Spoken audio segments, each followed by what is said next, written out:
ओम गणेशाय नमः। आज हम गणेश पुराण का तीसरा अध्याय शुरू करेंगे। इसका नाम है माता पार्वती खंड। ऋषि मुनियों ने गणेश जी से पूछा कि उनकी माता का जन्म पर्वतराज हिमालय के घर कैसे हुआ। तो गणपति ने कहा, यही प्रश्न नारद जी ने ब्रह्मा जी से भी पूछा था। ब्रह्मा जी ने उन्हें बताया था कि शैलराज में एक अत्यंत सुंदर, सर्वगुण संपन्न, वीर और तेजस्वी राजा हुआ, जिसका नाम हिमालय था, जो उत्तर दिशा में रहता था। हिमालय ने अपने कुल और मान मर्यादा को ध्यान में रखकर विवाह करने की इच्छा प्रकट की। देवताओं के परामर्श पर पितृगण ने खुशी खुशी अपनी पुत्री मैना का पर्वतराज हिमालय से विवाह कर दिया। मुनियों ने गणेश जी से कहा कि प्रभु, आप विस्तार में मैना के जन्म और शाप का वृतांत सुनाएं। ब्रह्मा जी ने नारद से कहा कि दक्ष के यहाँ 60 पुत्रियों का जन्म हुआ था। दक्ष ने इनका विवाह कश्यप आदि ऋषियों से कर दिया था। इनमें से स्वधा नाम की कन्या का विवाह पितृगण से हुआ। स्वधा के मैना, धन्या और कलावती नाम की 3 कन्याएं उत्पन्न हुई। एक बार ये तीनों बहनें विष्णु जी के दर्शन करने के लिए श्वेत द्वीप गईं। वहां एक सभा में सनक आदि ऋषि मुनि आए हुए थे। उनके स्वागत में सब खड़े हुए, पर ये तीनों बहनें शिवजी की माया से मोहित बेखबर रहीं और मुनियों को प्रणाम भी नहीं किया। क्रुद्ध होकर सनत कुमार ने इन तीनों बहनों को मनुष्य योनि में उत्पन्न होने का अभिशाप दे दिया। तीनों बहनें अपनी अवस्था पर अत्यधिक दुखी हुईं और मुनि के चरणों में गिरकर क्षमा याचना करने लगी। उनकी कारुणिक दशा को देखकर सनत कुमार को दया आ गई और उन्होंने कहा कि मैना हिमालय की पत्नी बनकर पार्वती को जन्म देगी, धन्या राजा जनक के यहाँ सीता को जन्म देगी और कलावती वृषभानु की पत्नी बनकर राधा को जन्म देगी। कालांतर में तुम्हारी यही पुत्रियां तुम्हें स्वर्ग में भेजेंगी। मैना का विवाह हिमालय से हो गया। इंद्र आदि देवताओं गणों ने मैना से अनुरोध किया कि वे तप करके भगवती दुर्गा को पुत्री रूप से प्राप्त करें। देवताओं का कहना मानकर मैना व हिमालय ने 27 वर्ष तक घोर तप किया, जिससे वह भगवती दुर्गा को पुत्री रूप में प्राप्त करने के योग्य बन गए। शिव और शिवा की प्रतिमा बनाकर उन दोनों ने शिव जी का अखंड पूजन किया। भगवती दुर्गा उनकी एकनिष्ठ भक्ति, लगन और तपस्या को देखकर अत्यधिक प्रसन्न हुई और उन्हें दर्शन दिए। दुर्गा ने मैना व हिमालय से वर मांगने को कहा। तब मैना ने देवी को प्रणाम करके प्रार्थना की कि उन्हें 100 पुत्र उत्पन्न हों और स्वयं भगवती दुर्गा पुत्री रूप में उनके गर्भ से उत्पन्न हों। मैना के वरदान को तथास्तु कहकर भगवती उमा अंतर्धान हो गई। हिमालय व मैना अपने घर आ गए। समय की गति के साथ मैना ने 100 पुत्रों को जन्म दिया। सबसे बड़े पुत्र का नाम मैनाक रखा गया। उसके उपरांत मैना के गर्भ से स्वयं भगवती जगदम्बा ने जन्म लिया। पुत्री के जन्म की खुशी में गिरिराज ने एक बड़े उत्सव का आयोजन किया, जिसमें हिमालय ने भिक्षुकों व ऋषियों का दान आदि से विशेष सम्मान किया। मुनियों ने कन्या के काली, महाकाली, दुर्गा और भगवती आदि अनेक नाम रखे। देवी पार्वती धीरे धीरे व्यस्क होने लगी और गुरुजनों से विद्या अध्ययन करने लगी। ब्रह्मा जी ने नारद जी से कहा कि एक बार आप भी हिमालय के यहाँ गए थे और आपका वहाँ अच्छा स्वागत हुआ था। उन्होंने एक कन्या का हाथ दिखाकर तुमसे यह जानना चाहा था कि इस कन्या का भविष्य कैसा है। तुमने कहा था कि इस कन्या के सभी लक्षण शुभ हैं, पर एक विशेष बात है कि इसका पति योगी, दिगंबर, पितृविहीन और अमंगल वेशधारी होगा। अपनी पुत्री दुर्गा के विषय में सुनकर गिरिराज और मैना बहुत दुखी हुए थे, पर दुर्गा स्वयं बहुत प्रसन्न हुई। नारद, तुमने उनसे कहा था कि एक ही देवता है में ये विशेषताएं हैं और वे उनके गुण के रूप में होंगी। उस देवता का नाम शिव है। यदि तुम्हारी पुत्री भागवती पार्वती को वे ग्रहण कर लें तो आप लोगों का कल्याण ही होगा, पर शिव जी प्राप्त करने के लिए पार्वती को तपस्या करनी पड़ेगी। शिव जी पार्वती को ग्रहण करने के बाद अर्धनारीश्वर कहलाएंगे। नारद जी ने ब्रह्मा जी से जब अपनी ही कथा सुनी तो उनकी जिज्ञासा और भी बढ़ गई और वे ब्रह्मा जी से पूछने लगे, हे पितामह, मुझे उसके बाद का पूरा वृतांत सुनाए।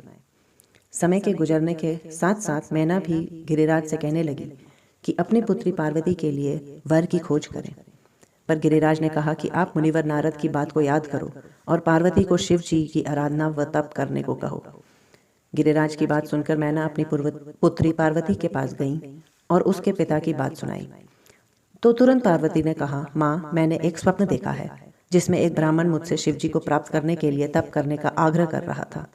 उसी रात को राजा हिमालय ने भी स्वप्न देखा कि कोई ब्राह्मण उनके नगर के बाहर तप कर रहा है।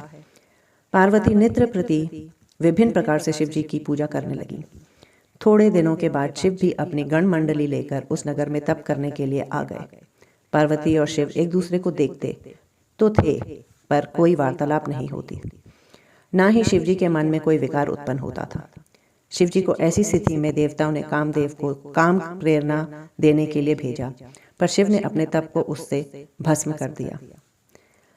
इधर पार्वती अनेक रूपों में शिवजी की निरंतर पूजा और कठोर तपस्या करती रहीं। शिव पार्वती पर प्रसन्न हुए। ब्रह्मा और विष्णु आदि देवताओं के कहने पर शिवजी ने पार्वती से विवाह कर लिया। नारद जी ने ब्रह्मा जी से पूछा, हे भगवान, जरा विस्तार से बताएं कि शिवजी ने कामदेव को कैसे भस्म किया। देवी पार्वती से अलग होने पर शिवजी ने क्या किया? वे तपस्या करने हिमालय क्यों गए? पार्वती ने तप द्वारा शिवजी को कैसे प्राप्त किया? हे स्वामी, सारे प्रश्न मुझे जानने की तीव्र इच्छा है। शिवजी अपनी प्रिय पार्वती के वियोग में समस्त दिशाओं में घूम रहे थे। वे मनुष्य के समान विक्षिप्त होकर विचित्र स्थिति में घूम रहे थे। तभी अपनी मन की शांति के लिए वे हिमालय पर जाकर तपस्या करने लगे। एक दिवस समाधि खुलने पर कुछ पसीने के कण धरती पर जा गिरे। उन पसीनों की बूंदों से 4 भुजाओं वाले एक तेजवान बालक उत्पन्न हुआ। वह बच्चा सामान्य मनुष्य की तरह रोने लगा। तभी पृथ्वी स्त्री वेश में वहां प्रकट हुई और बालक को दूध पिलाकर शांत किया। शिवजी ने खुश होकर एक बालक पृथ्वी को दे दिया। वह बालक भौम के नाम से विख्यात हुआ। उसने भी शिवजी का घोर तप किया तथा उन्हें प्रसन्न करके लोक कल्याण किया। अपनी प्रिय पार्वती से अलग होने के 8 वर्ष बाद उन्हें पता चला कि वह कन्या हिमालय के यहाँ पैदा हुई हैं। शिवजी अपने अनेक गणों को लेकर हिमालय के यहाँ तपस्या करने के लिए उपस्थित हुए। पर्वतराज हिमालय ने उनका स्वागत और सेवा की। शिवजी गंगावतरण वाले क्षेत्र में तप कर रहे थे। कई दिन बीतने के बाद हिमालय के बार बार आग्रह करने पर शिवजी ने कहा कि वे गंगा के अवतरण क्षेत्र को सुरक्षित बना दें। शिवजी की एक चित्त तपस्या के लिए किसी का भी प्रवेश निषिद्ध कर दे। ऋषि, मुनि, देव और गंधर्व आदि भी वहां न जाने पाए। पर्वतराज ने अपने नगर में इस आदेश पालन की घोषणा कर दी। एक दिन हिमालय अपनी पुत्री पार्वती और अनेक सुंदर उपहारों को लेकर शिवजी की सेवा में उपस्थित हुए। शिवजी तो अपनी समाधि में लीन थे, अतः हिमालय उनकी समाधि खुलने तक प्रतीक्षा करने लगे। समाधि खुलने पर हिमालय ने उनकी खूब सेवा, आराधना और स्तुति की। तब शिवजी से प्रार्थना की वे हिमालय को प्रतिदिन अपने दर्शन से कृतार्थ करें, साथ ही उनकी पुत्री को अपनी सेवा करने का अवसर दें। शिवजी ने हिमालय को दर्शन देने की बात तो सहर्ष स्वीकार कर ली, परंतु पार्वती को अपनी सेवा करने की अनुमति न दी तथा कहने लगे, स्त्री पुरुष के वैराग्य में बाधक सिद्ध होती है। पर पार्वती उनकी बात से संतुष्ट नहीं हुई। पार्वती ने शिवजी से प्रश्न किया, क्या प्रकृति के बिना लिंग रूपी महेश्वर का अस्तित्व विद्यमान रह सकता है? शिवजी ने उत्तर दिया, सत्य, पुरुष प्रकृति से दूर रहता है। पार्वती शिवजी की बात सुनकर हंस पड़ी। वह बोली, हे योगीराज, क्या आपका यह कथन स्वयं प्रकृति नहीं? यदि आप प्रकृति से अलग हैं, तो फिर प्रकृति की गोद में बैठकर एकांत में तपस्या करने की क्या आवश्यकता है? प्रकृति से परे रहकर आप स्वयं को नहीं जान सकते। यदि ऐसा संभव है, तो मेरे यहाँ आने से आपका कोई अहित न होगा। पार्वती की ऐसी तत्वपूर्ण बात सुनकर शिवजी निरुत्तर हो गए और उन्हें भी आने की अनुमति दे दी। पार्वती शिवजी की तप क्षेत्र में प्रतिदिन आती, नित्य प्रति अनेक रूपों में उनकी सेवा आराधना करती, परंतु शिव के मन में कोई विकार उत्पन्न नहीं हुआ। कामदेव को भी देवताओं ने शिव का मन परिवर्तित करने के लिए भेजा, परंतु स्वयं अपना नाश कर लिया। कामदेव को असफल देखकर पार्वती घोर तपस्या में लीन हो गई। अंत में तपस्या से पवित्र शुद्ध आत्मा पार्वती को शिवजी ने पत्नी रूप में स्वीकार किया। पार्वती से कार्तिकेय नामक बालक की उत्पत्ति हुई, जिसने बाद में तारकासुर को मारकर देवताओं का उद्धार किया और देव सेना का सेनापति बना। नारद जी ने ब्रह्मा जी से पूछा, हे स्वामी, अब आप मुझे तारकासुर के विषय में विस्तार से बताएं। कश्यप की पत्नी दिति के पुत्र हिरण्यकशिपु और हिरण्याक्ष नर हरि रूप विष्णु के द्वारा मारे गए, लेकिन दिति ने अपने पति कश्यप को प्रसन्न किया और पुनः गर्भ धारण किया। इंद्र ने एक छिद्र से गर्भ में प्रवेश कर गर्भ के टुकड़े टुकड़े कर दिए, परंतु दिति की तपस्या के कारण उसका गर्भपात नहीं हुआ। समय पूरा होने पर दिति से 46 मरुद गणों का जन्म हुआ और इंद्र ने उन गणों को अपना मित्र बना लिया। अब पुनः दिति ने पति का सहारा मांगा तो कश्यप ने कहा कि वह ब्रह्मा जी को तपस्या से प्रसन्न करके पुत्र प्राप्ति का वरदान मांगे। पति की परामर्श पर दिति ने ब्रह्मा जी को तप द्वारा प्रसन्न किया। ब्रह्मा जी की कृपा से दिति ने अत्यंत बलशाली पुत्र का जन्म दिया, जिसका नाम बजरांग प्रसिद्ध हुआ। दिति ने अपने पुत्र बजरांग को आप बीती सुनाकर इंद्र से बदला लेने के लिए प्रेरित किया। बजरांग ने देवताओं और इंद्र को पकड़कर दंडित किया। बाद में बजरांग ने एक पुत्र उत्पन्न किया जो अत्यधिक उत्पात और विनाश करने वाला बना, जिसका नाम तारकासुर था। तारकासुर भयंकर उत्पात मचाते हुए ब्रह्मा जी को प्रसन्न करने के लिए घोर तप करता रहा। हे नारद, मैंने ब्रह्मा स्वयं उसे अजय होने का वर दे दिया। अत्यंत बलशाली तारकासुर ने अपनी शक्ति से इंद्र का ऐरावत हाथी छीन लिया। उसके बाद कुबेर से उसकी नवनिधियां, सूर्य से उसका अश्व आदि छीन लिया। देवताओं की सब अच्छी अच्छी मूल्यवान वस्तुएं छीनकर उन्हें स्वर्ग से निकाल दिया और स्वर्ग में दैत्यों का बसा दिया। हे नारद, तारकासुर के अत्याचार से तंग आकर देवगण मेरे पास आए। देवताओं व इंद्र की व्यथा को सुनकर मैं ब्रह्मा जी ने कहा कि उसकी शक्ति का वरदान मैंने ही दिया था। उस शक्ति का नाश मेरे द्वारा संभव नहीं है। उसे तो केवल शिव जी का पुत्र ही मार सकता है।